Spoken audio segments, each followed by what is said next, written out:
Welcome to Manager Tools. Today's topic, handling special emails. Here we go. Folks, we've mentioned it a couple of times recently. I just want to say it one more time. We've added significant value to our interview series. Those of you who already have it have relied on it and told us how great it is. And we decided to add over 40 more podcasts to it. So every podcast we've ever delivered about how to be interviewed, the show notes for those casts are now available for free, whether you have a license or not, if you own the interview series. There are now a total of 63 podcasts that are covered by the interview series. The price has never gone up. It's still $150. So we're talking about maybe $3 per cast. We encourage you to check it out. Come to the forums, come to the website, read the testimonials. If you're thinking about interviewing, you ought not to do it without knowing the details of how to do it. I'm absolutely shocked that we're actually going to talk about this. Why? I'm just shocked. I mean, you not about email, but about the fact that we have exceptions to the rule. Yeah, I mean, I've been living my life like only 3 times a day. And Mark says it. I'm only checking my email 3 times a day, and now you're going to make me look like a fool. So you are so full of cotton candy, my friend. So would you agree then that certain emails actually do justify reading them with some urgency?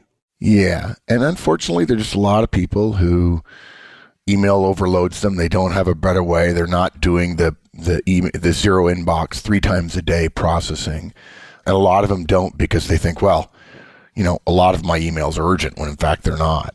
Some actually do justify processing and reading them on a some level of urgency. But the key really is to keeping that list of urgent emails very, very short. Yeah. And what people realize, of course, and you and I both know it, is once you start processing mail a more effective way, the way we recommended in our God Email Cast years ago, you really begin to discover that there aren't that many emails that are that sensitive, time sensitive, or urgent. And the fear most people have is fear as an acronym for false expectations appearing real. And just because you're anxious doesn't mean there will actually be consequences. People have an honest concern. We respect it. They say, my boss expects immediate replies. What do I do? We believe that the vast majority of those don't come to fruition, but there are some that do. And we need a way to address those emails that are special or different. And so, yeah, some emails do deserve special handling. Your boss's emails can be handled individually. Don't have to be, but can be. And you wouldn't hear a peep out of us if you, in fact, use the 3 times a day zero inbox rule and then handle your boss's emails individually. And then we'll give you some simple rules that you can use to help you identify when you're getting an email from your boss as opposed to any of the other emails you get. So let's talk about the emails that do deserve some kind of special handling, right? And for example, I mean, sometimes email is used for topics and issues that, frankly, would probably be best communicated some other way, like a phone or a personal conversation or something like that. But that's one example, right? Yeah. And sometimes the issue is people, right?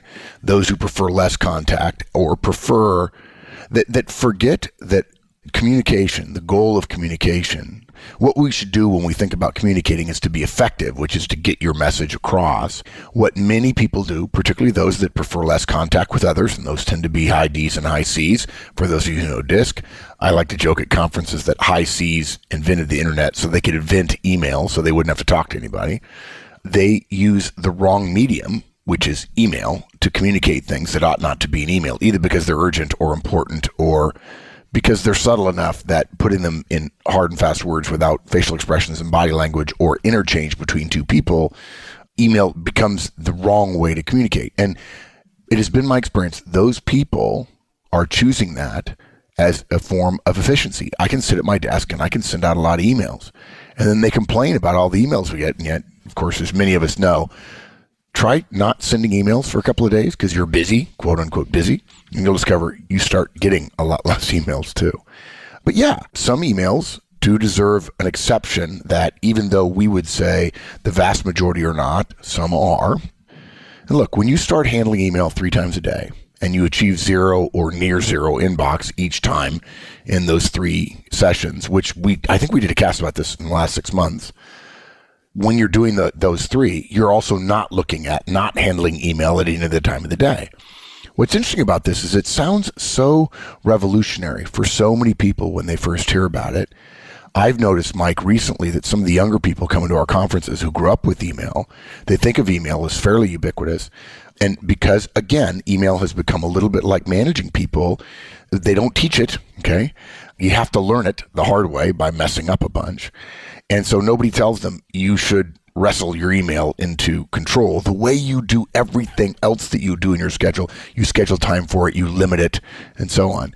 But once you start doing that, it naturally creates risk in the form of emails that have some time sensitivity arriving between those times when you're processing mail.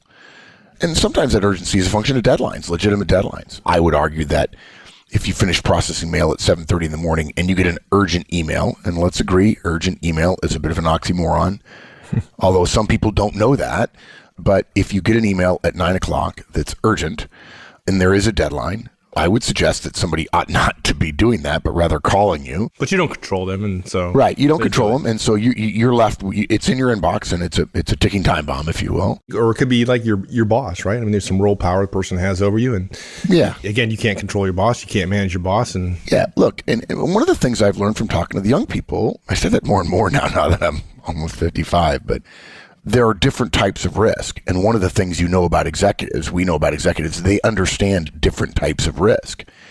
And one of the risks is a deadline at 9 a.m. Well, that's deadline or time risk. But then there's also role power risk. Your boss or somebody else with power expecting you to do something because I say it's important, therefore it is important. And we often mistranslate important into urgent. And sometimes it's political risk. Somebody who has political power beyond perhaps their role power, it's worthwhile to address that deliverable, the email, in a timely fashion.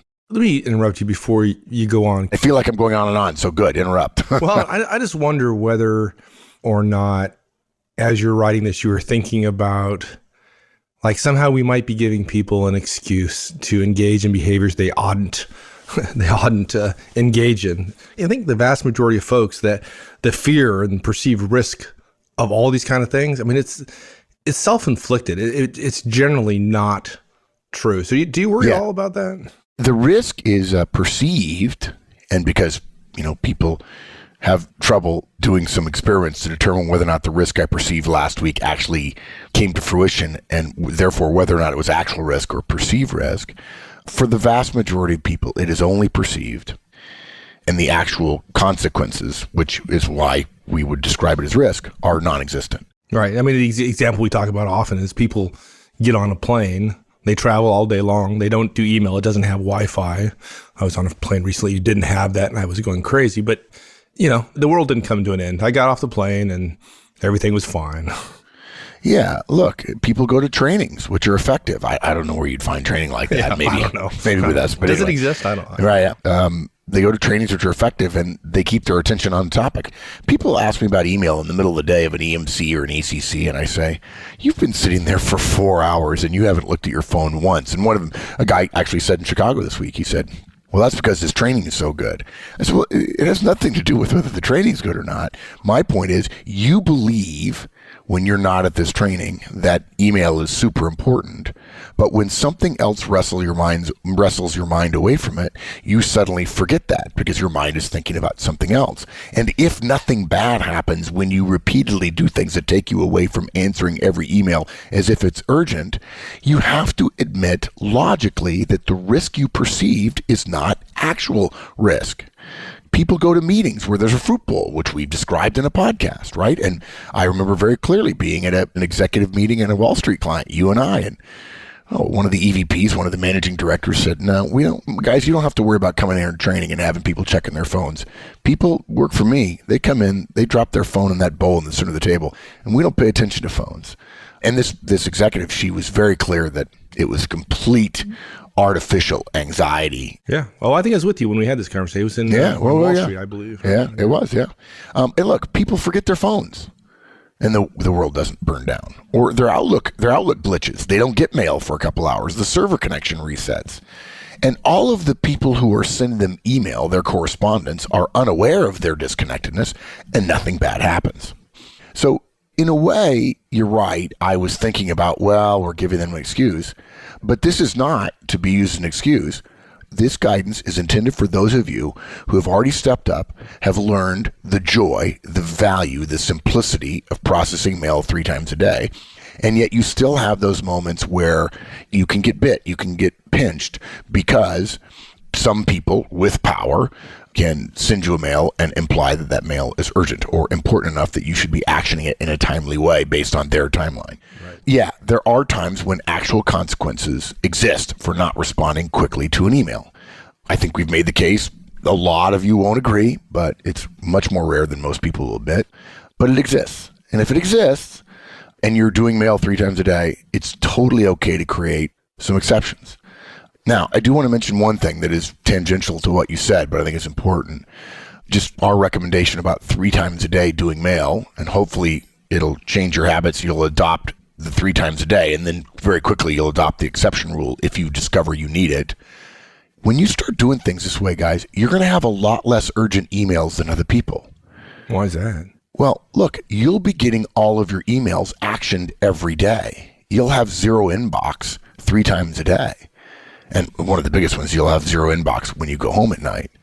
A big part of that feeling of urgency, that anxiety, that free-floating anxiety, is based on how folks handle email, is they always feel behind. They add a sense of fear to virtually every mail because they're already behind, and then they're afraid they're going to get one that really will jump to the top of the list. They're answering emails from yesterday, the day before, and that has gnawed at them, and of course makes them less effective at everything else they do.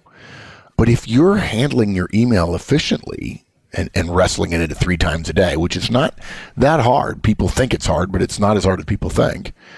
The few that you do have that are somewhat urgent won't feel like an imposition. And you'll know for virtually all the other mails, I'm going to get to that. And I don't get in trouble for not doing them at 9 o'clock or 10 o'clock. I'm going to do them at 11:15 or whenever I do them. And because you're not thinking about all the others, you'll handle the ones that are important better with less stress because they won't have come on top of others, or they won't be hidden amongst others like little time bombs. You won't feel like all of your email is a problem, so the 1 or 2 that need attention will get your full attention. Good. Okay.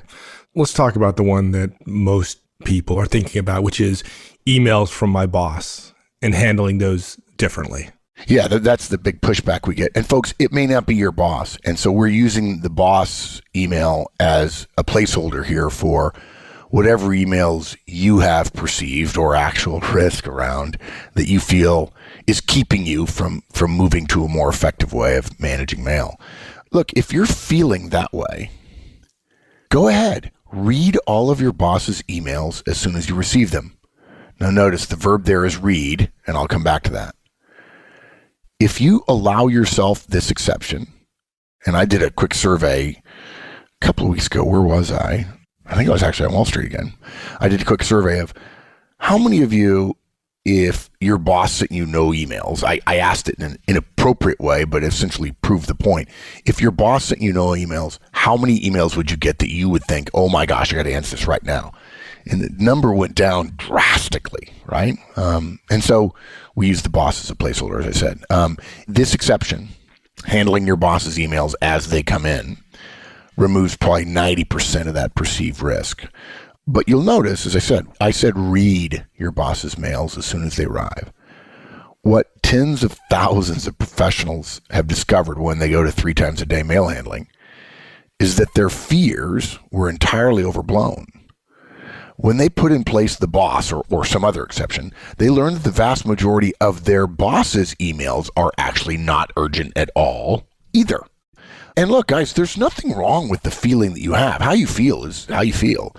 But your self-preservation instinct just lumped all your boss's emails together because every once in a while your boss's emails explode on you, and you've come up with an oversimplification, which is all boss emails are urgent, which in fact they're not.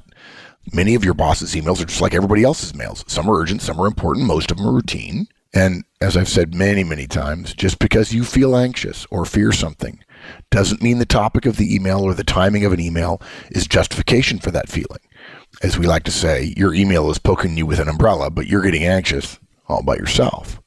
So read the emails from your boss It's okay to read emails from your boss between your email processing time, okay? Those that you think you need to reply or an action now, do that.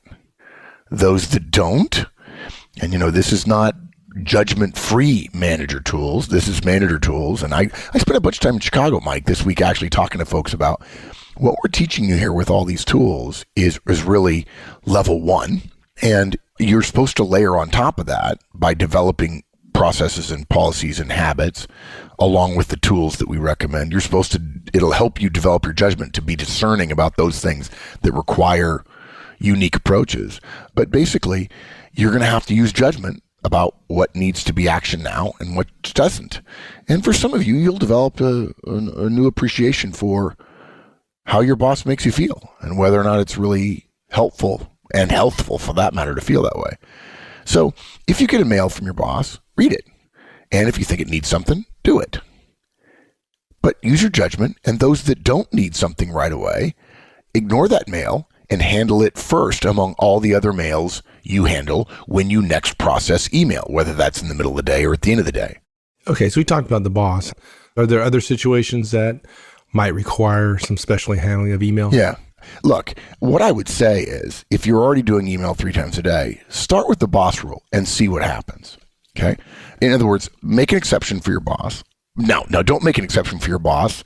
If your boss has said, no, I like the way you're doing mail. I don't have a problem with that. I use mail the way it's supposed to be used, which is a helpful communication medium, but not something that I send urgent emails in.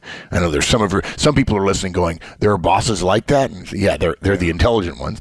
If you're doing the email the right way, 3 times a day, which we think is the right way, and you're not getting in trouble, then by all means, don't change your behavior. Don't change your behavior. Yeah. If it's stupid, but it works, it's not stupid. Yeah. As my brother Walt taught me. So try this with your boss and see whether or not it works. And then you'll have become comfortable with the exception. But there are some other situations. If you're on a project that has some urgency and you're in an email-centric culture, then then there might be some urgency, some emails that are worth looking at in the middle of the morning or in the middle of the afternoon. If you're doing something for a more senior person who has stated a preference in terms of their communication with you or a requirement for email communication, fine. You need to look at those as they come in. A client or a customer with an urgency problem and a bias for email would probably qualify as well, because clients and customers have a habit of paying our bills or not paying our bills if we lose them to one of our competitors. In all of these cases, what we're doing here is risk management. And the drivers of that risk are people and deadlines and or politics. So ask yourself, are there certain people that I need to apply a special exception to? Maybe you're a fairly new person, but because of your role, get exposed to more senior people that tend to have a fairly urgent mindset. That's okay. Maybe you're in a politically vague situation and your bosses are fighting with one another. That could mean something. Or maybe there's just a lot of deadlines. That could happen. For each of us, those situations will be different. But the guidance we gave about the boss is the way you do it. You read the mail and you decide whether or not it justifies some urgency. And look, I'm going to make it aside here. I said several times in Chicago this week, and one person was quite surprised I said this. Guys, Mike and I don't teach the things we do. We do the things we teach. Mm-hmm. Yeah, I like that. We eat our own dog food. We're not teaching you the Horseman and Ozan way because we have our own sets of problems. We're teaching you what our data shows or what we have a lot of evidence that really, really works. Okay? I mean, none of this sounds terrible, guys. Don't take this the wrong way, but it's almost too bad that you have to learn it from us as opposed to professional organizations teaching people as a fundamental, how to manage as a fundamental way of growing the capabilities of the organization. That said, we know it's probably not fair to compare, but Mike and I receive no emails we consider urgent, ever. We don't have any special mail handling rules for handling them between when we process mail. And by the way, I learned that rule on airplanes, by the way, before Wi-Fi came along. It just occurred to me. I would get off a plane 3 or 4 times a week and nothing bad happened. It's amazing. It's amazing. And I get a lot of mail.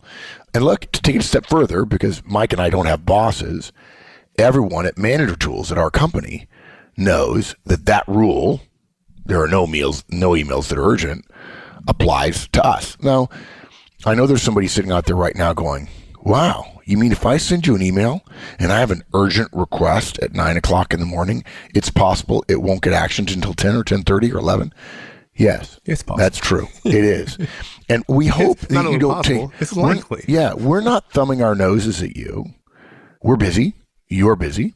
And if it's urgent, we're assuming that you know that there's a phone number, and face-to-face or phone is much more likely to get a response. So we've lived with the exception rule, and we're not living with it now. And I get 400 emails a day, and I process them 3 times a day. And it could be very well that we could get a client that would say, Mark, I only want to talk to you by email, and by gosh, I expect an answer within a half an hour. They'd probably have to be spending a lot of money with us for me to do that, or if I had a long-standing relationship with them and they said they needed some help. Yeah, matter of fact, I went all day yesterday without checking mail. Dude, I totally know that. Yeah, you totally know it. And I made a decision that I had stuff I had to get done, and there was nothing on email that was going to be more important than getting that stuff done. And look, guys, we get mail just like you. And I don't have data for this, but my gut tells me many of you are like me and Mike and Wendy and many of our friends, Rich Rue and Dan West and Dan McGuire and Paul Nato, friends of mine for years and years and years. And you like, when you have 100 things to do, feeling the sense of accomplishment by going through your mail and handling mail throughout the day, keeping it at bay, doing a C-level task of sending back a quick reply or checking on something, feeling that little buzz of accomplishment that you got a small task done. That's not a way to get ahead. It's a way to calm your anxiety from super high to low-level background noise. We know, we felt it. And if you want to be a high-level professional, if you want to achieve at high levels, if you want to achieve what you're capable of achieving, you've got to be willing to resist the siren call of doing C-level tasks, and lots of them, for that little bit of endorphin rush, and resist them in order so that you'll have chunks of time to do the A and B level tasks. That's absolutely right. Okay, let's finish with our last point, which is using a few simple rules. Yeah. Guys, we're going to talk about some rules, but I'm going to caveat this by saying I have gotten old enough now where I'm no longer surprised by the idiosyncratic methods of people's handling of email or how they use their technology, particularly when it comes to handheld devices.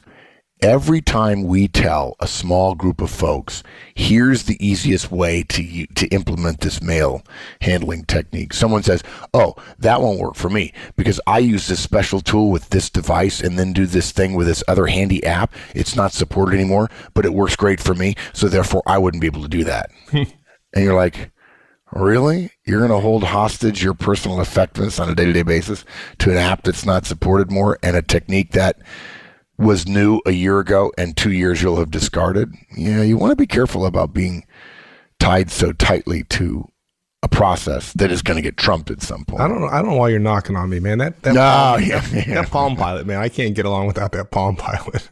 Yeah.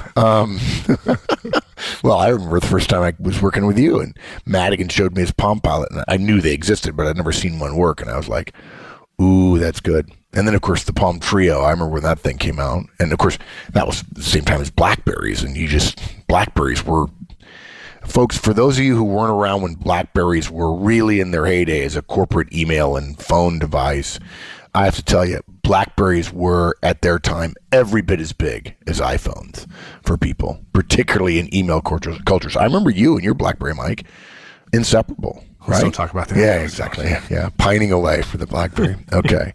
So look, the first way to do this, and I know you guys are going to laugh, but we like to speak to those of you who actually have maintained some semblance of self-control. The first way to do this, a simple rule, is to have enough self-control to look at your mail regularly and steadfastly resist actioning any of it except those for which you have exceptions to the rule. In other words, you look at your mail between, say, 8 in the morning and 11:30 when you're going to process mail again, and you look at it and you ignore it unless it meets one of your rules. But a lot of folks can't even comprehend doing that because they open up their mail and they click on the mail and they start reading it and then they start answering it. Yeah, exactly.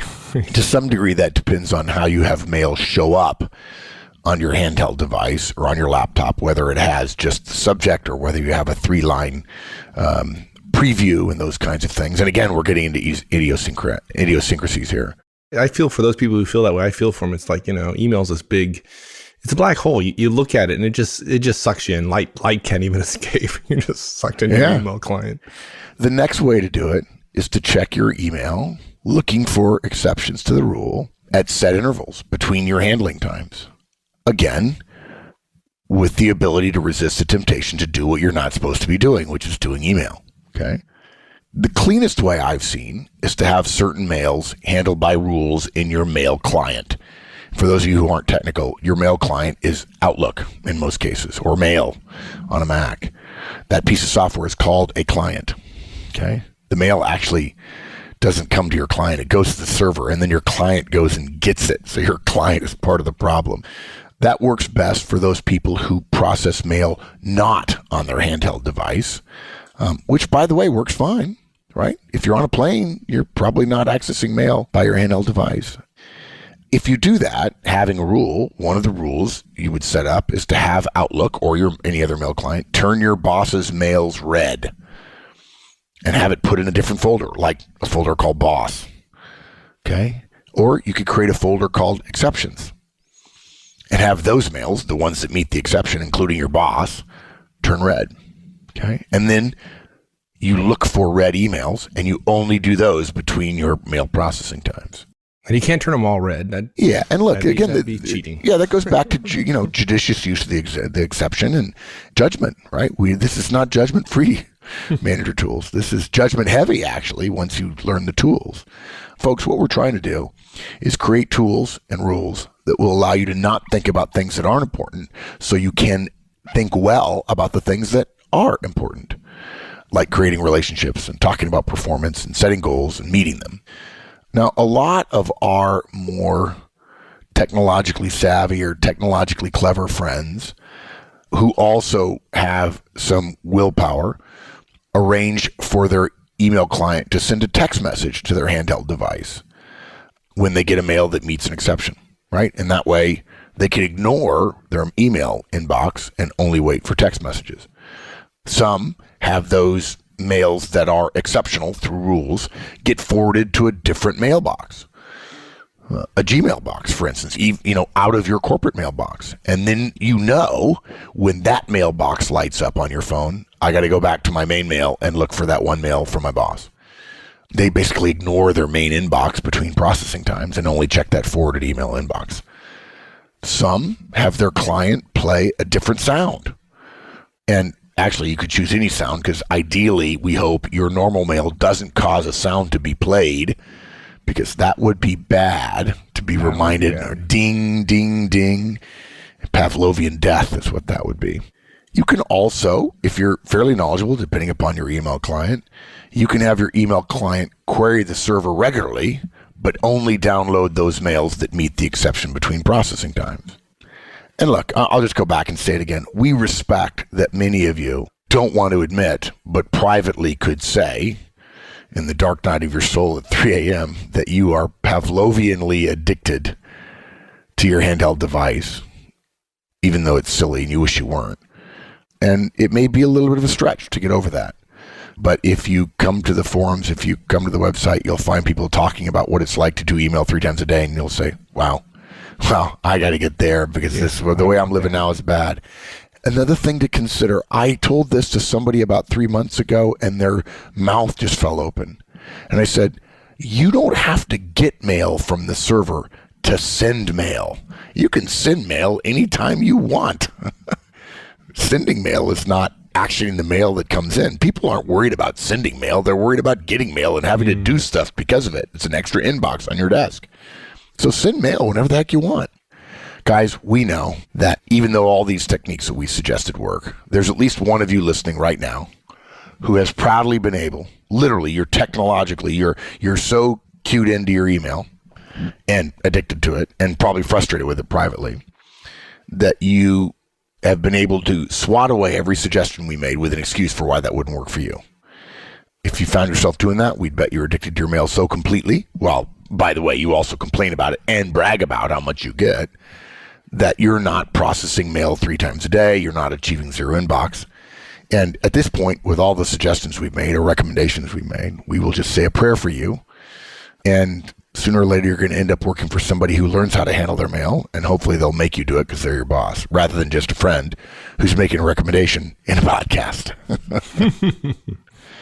So I probably talk too long the way I always do. But guys, some emails do deserve special handling. We respect that. Your bosses are the most likely. You can read them initially to decide whether or not they need to be actioned or put back to the next processing time. And there are a few simple ways you can do that technologically to help. And as Mike alluded to a couple times, the key to exceptions to rules is that they don't obviate the rule they're an exception to. 2 or 3 or 4 exceptions to these rules, the processing rules, are fine when you know there are consequences, when the consequences have been proven in the past, as opposed to just a fear of the consequences.